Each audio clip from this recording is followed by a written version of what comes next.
بسم اللہ الرحمن الرحیم۔ بعض ساتھی کا سوال ہے کہ کتاب میں لکھا ہے روزہ رکھنے کی نیت لکھی ہوئی ہے، اس کی شرعی حیثیت کیا ہے؟ فرض روزے کے لیے طلوع فجر سے پہلے نیت کرنا ضروری ہے۔ حدیث میں ہے کہ طلوع فجر سے پہلے روزہ رکھنے کی نیت نہیں کرتا تو اس کا روزہ نہیں۔ سنن نسائی۔ بعض روایت میں ہے کہ اگر نیت کے بغیر روزہ رکھ لیتا ہے تو اس کا روزہ نہیں ہے، لیکن نیت دل کا فعل ہے، اس کے لیے کوئی مخصوص الفاظ نہیں ہے، جیسا کہ بعض کتابوں میں لکھا ہوتا ہے، یا بعض وہ کارڈ جو اوقات سحری افطاری بناتے ہیں اس میں لکھا رہتا ہے۔ زبان سے نماز یا روزے کی نیت کرنا بدعت ہے، جس کا حدیث سے ثبوت نہیں ملتا۔ صرف اللہ سے ثواب لینے کے لیے دل سے عزم کر لینا ہی نیت ہے۔ پھر نیت ہر روزے کے لیے انفرادی ہونی چاہیے۔ چاند نظر آنے کے بعد سارے رمضان کے روزوں کی اجتماعی نیت بھی صحیح نہیں ہے۔ نفلی روزے کے لیے بھی نیت ضروری ہے، لیکن اس کے لیے ضروری نہیں کہ اس کے لیے طلوع فجر سے پہلے نیت کی جائے، بلکہ جب بھی روزہ رکھنے کا پروگرام ہو اسی وقت میں نیت کی جا سکتی ہے۔ حضرت عائشہ رضی اللہ تعالی عنہا کا بیان ہے کہ رسول اللہ صلی اللہ علیہ وسلم مجھ سے کسی کھانے کی چیز کا متعلق دریافت فرماتے کہ کوئی کھانے کی چیز ہے، اگر موجود ہوتی تو تناول فرما لیتے، اگر موجود نہ ہوتی تو فرماتے کہ چلو میں آج روزہ رکھ لیتا ہوں۔ سنن ابو داؤد۔ اس حدیث کا مطلب یہ ہے کہ نفلی روزے کے لیے طلوع فجر سے پہلے نیت کرنا ضروری نہیں ہے۔ اس کے برعکس طلوع فجر سے پہلے فرض روزے کی نیت کرنا ضروری واجب ہے، بلکہ اس کے بعد بھی نیت کی جا سکتی ہے نفلی روزے میں، لیکن فرض روزہ طلوع فجر سے پہلے یعنی فجر کی اذان سے پہلے نیت کرنا ضروری ہے۔ مطلب یہ کہ آدمی دل میں ارادہ کر لے، عزم کر لے، یہی کافی ہے۔ یہ کہ ہمارے ہاں عام طور پر غروب آفتاب کے بعد احتیاطاً 2-3 منٹ روزہ افطار کرنے میں انتظار کیا جاتا ہے۔ اس احتیاط کی شرعاً کیا حیثیت ہے؟ جواب: حدیث کے مطابق افطاری کا وقت غروب آفتاب ہے۔ اگر کسی شرعی عذر کی بنا پر کبھی کبھار 1-2 منٹ تاخیر ہو جائے تو چندہ حرج نہیں، البتہ احتیاط کے پیش نظر ہمیشہ تاخیر کرنا مکروہ ہے بلکہ ممنوع ہے۔ رسول اللہ صلی اللہ علیہ وسلم کا فرمان ہے، جب ادھر رات آ جائے یعنی غروب آفتاب ہو جائے، ادھر دن چلا جائے اور سورج بھی غروب ہو جائے تو روزے دار کو روزہ افطار کر دینا چاہیے۔ صحیح مسلم۔ حضرت ابو عطیہ رضی اللہ تعالیٰ عنہ فرماتے ہیں کہ میں اور حضرت مسروق ام المؤمنین عائشہ رضی اللہ تعالیٰ عنہ کے پاس آئے اور عرض کیا کہ رسول اللہ صلی اللہ علیہ وسلم کے صحابہ کرام میں سے 2 ایسے ہیں کہ ایک جلدی روزہ افطار کرتے ہیں اور جلدی نماز پڑھتے ہیں، جبکہ دوسرے تاخیر سے روزہ کھولتے ہیں اور نماز بھی دیر سے پڑھتے ہیں، ان میں کون سنت کے مطابق عمل کرتا ہے؟ حضرت عائشہ رضی اللہ تعالی عنہ نے دریافت فرمایا کہ جلدی کرنے والا کون ہے؟ ہم نے عرض کیا کہ وہ حضرت عبداللہ بن مسعود رضی اللہ تعالی عنہ ہیں۔ تو اس پر حضرت عائشہ رضی اللہ تعالیٰ عنہ نے فرمایا کہ رسول اللہ صلی اللہ علیہ وسلم بھی اسی طرح عمل کیا کرتے تھے، یعنی ان کا عمل سنت کے عین مطابق ہے۔ دوسرے صحابی حضرت ابو موسیٰ اشعری رضی اللہ تعالیٰ عنہ ہیں۔ صحیح مسلم۔ افطاری جلدی کرنے کے متعلق رسول اللہ صلی اللہ علیہ وسلم کا ارشاد ہے کہ لوگ اس وقت تک خیر و برکت میں رہیں گے، جب تک کہ روزہ افطاری کرنے میں دیر نہیں کریں گے۔ صحیح بخاری کتاب الصوم 1997۔ ابن حبان کی روایت میں معلوم ہوتا ہے کہ غروب آفتاب کے بعد احتیاط کا بہانہ بنا کر دیر کرنا یہود و نصارہ کا شیوہ ہے، اور چنانچہ فرمان نبی صلی اللہ علیہ وسلم ہے کہ یہود و نصارہ تاخیر سے افطاری کرتے ہیں، تم روزہ جلدی افطار کیا کرو۔ صحیح ابن حبان۔ بلکہ ایک اور روایت میں مزید وضاحت ہے کہ میری امت کے لوگ اس وقت تک میرے طریقے پر گامزن رہیں گے جب تک کہ وہ روزہ افطار کرنے کے لیے ستاروں کی چمکنے کا انتظار نہیں کریں گے، یعنی روزہ آفتاب غروب کے بعد فوراً افطار کرنا سنت ہے۔ تعجیل الفطرہ۔ سنن بیہقی۔ احادیث میں رسول اللہ صلی اللہ علیہ وسلم کے اصحاب کا ایک امتیازی وصف بائیں الفاظ بیان ہوا ہے کہ وہ افطاری جلدی کرتے اور سحری دیر سے تناول فرماتے تھے۔ جامع ترمذی۔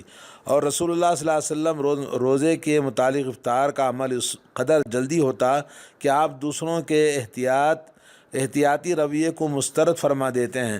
چنانچہ حضرت عبداللہ بن ابی اوفا رضی اللہ تعالیٰ عنہ کہتے ہیں کہ ہم رسول اللہ صلی اللہ علیہ وسلم کے ہمراہ ماہ رمضان میں سفر کر رہے تھے۔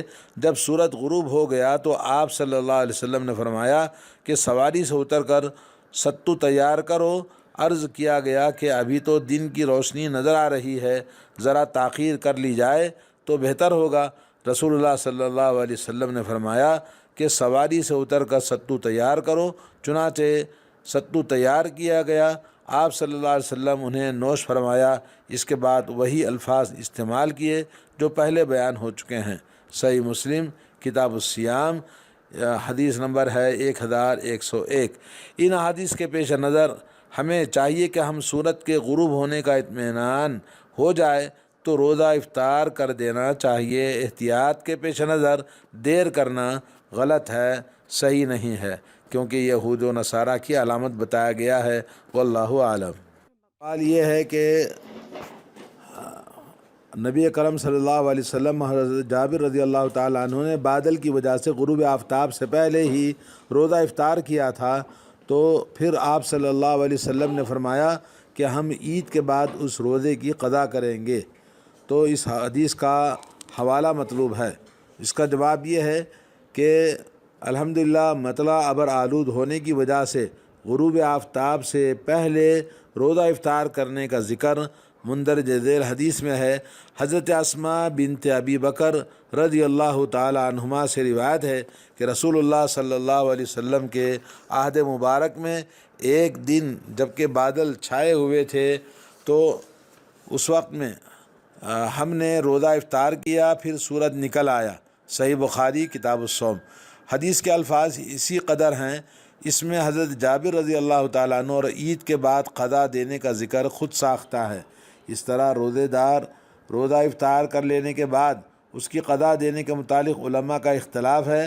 مذکورہ بالا روایت کا کوئی راوی ایک راوی سے پوچھتا ہے کہ کیا انہیں قضا دینے کا حکم دیا گیا تھا، تو اس نے جواب دیا کہ قضا دینا تو ضروری ہے۔ قضا دینے کے متعلق یہ فیصلہ ان کا اپنا ذاتی رجحان ہے، حدیث کا حصہ نہیں ہے۔ چنانچہ محدث ابن خزیمہ یہ حدیث بیان کرنے کے بعد لکھتے ہیں کہ حدیث میں یہ بات نہیں ہے کہ انہیں قضا دینے کا حکم دیا گیا تھا، بلکہ یہ ہشام راوی کا اپنا قول ہے۔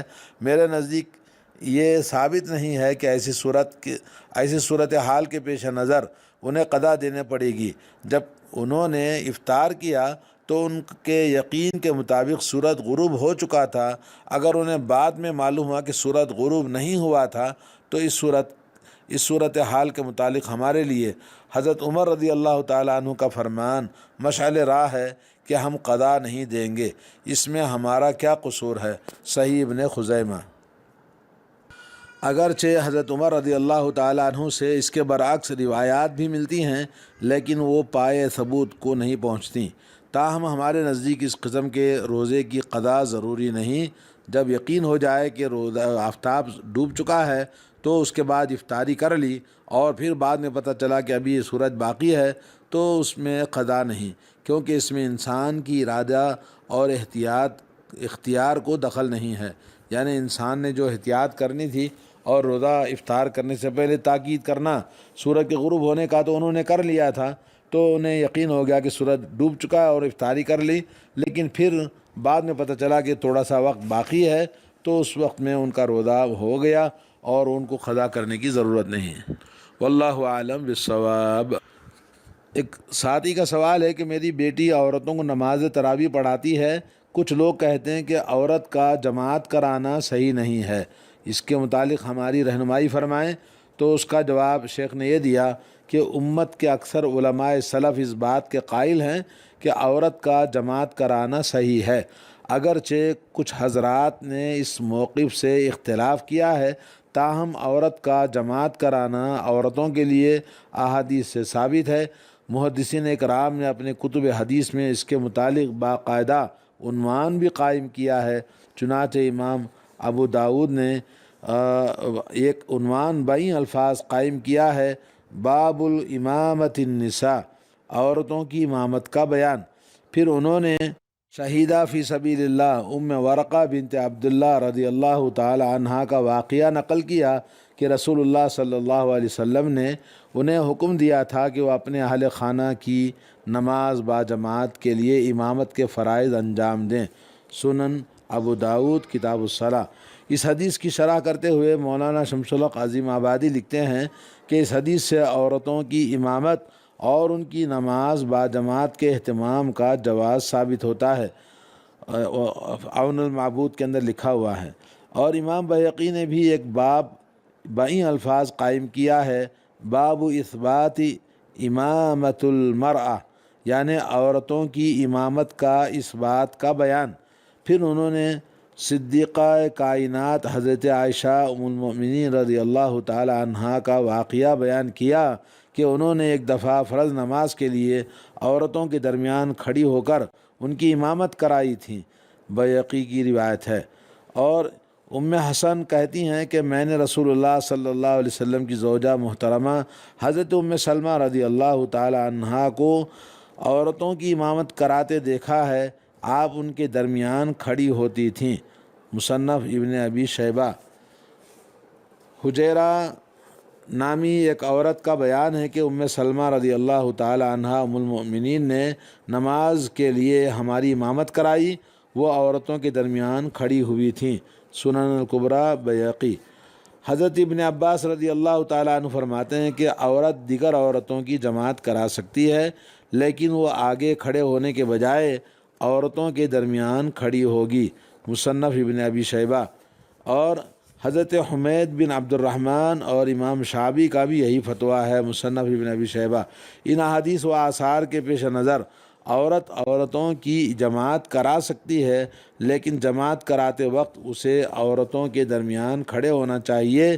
بعض روایت میں اس بات کو بھی صراحت ہے کہ رمضان مبارک میں عورتوں کی جماعت کرا سکتی ہیں، جیسا کہ امام شعبی سے منقول ہے۔ مصنف ابن ابی شیبہ۔ تو معلوم یہ ہوا کہ رمضان میں ہو یا غیر رمضان میں، خاص طور پر رمضان میں عورتوں کی امامت کرا سکتی ہیں۔ اللہ تعالی ہمیں باجماعت نماز پڑھنے کی عورتوں کو مردوں کو توفیق عطا فرمائے۔ سوال یہ ہے کہ ایک روزہ دار خاتون کو عصر کے بعد ماہواری آ گئی، اب وہ اپنے روزے کو مکمل کرے یا ترک کر دے؟ جواب اس کا یہ ہے کہ خون حیض یا نفاس ایسا خون ہے جو روزے کو ختم کر دیتا ہے، روزے کو فاسد کر دیتا ہے۔ اس خون کے آ جانے سے روزہ خود بخود ختم ہو جاتا ہے۔ لہذا جس روزے دار خاتون کو عصر کے بعد یا مغرب سے چند منٹ پہلے حیض آ گیا، اس کا روزہ ٹوٹ گیا، اسے چاہیے کہ مخصوص ایام میں رہ جانے والے روزوں کی قضا رمضان کے بعد دینا چاہیے۔ ان ایام میں روزہ رہ جانے والی نمازوں کی قضا نہیں ہے، اور ان ایام میں جو روزہ رہ گئے ہوں آئندہ رمضان سے پہلے ان کی قضا رکھ لینی واجب ہے۔ دانستہ یعنی عمدن کاہلی کی وجہ سے دیر کرنا شرعاً ناپسندیدہ عمل ہے۔ نیز اگر طلوع فجر سے پہلے خون حیض کی بندش کا یقین ہو گیا تو اس دن کا روزہ رکھنا چاہیے۔ اس حالت میں روزہ رکھا جا سکتا ہے، اگرچہ غسل نہ کیا ہو۔ غسل وغیرہ روزہ رکھنے کے بعد، سحری کرنے کے بعد میں نماز سے پہلے کر لینا چاہیے۔ روزے کے لیے خون کا بند ہونا ضروری ہے، غسل کرنا روزے کے لیے شرط نہیں ہے۔ وصلی اللہ علی نبینا محمد وعلی آلہ وصحبہ اجمعین۔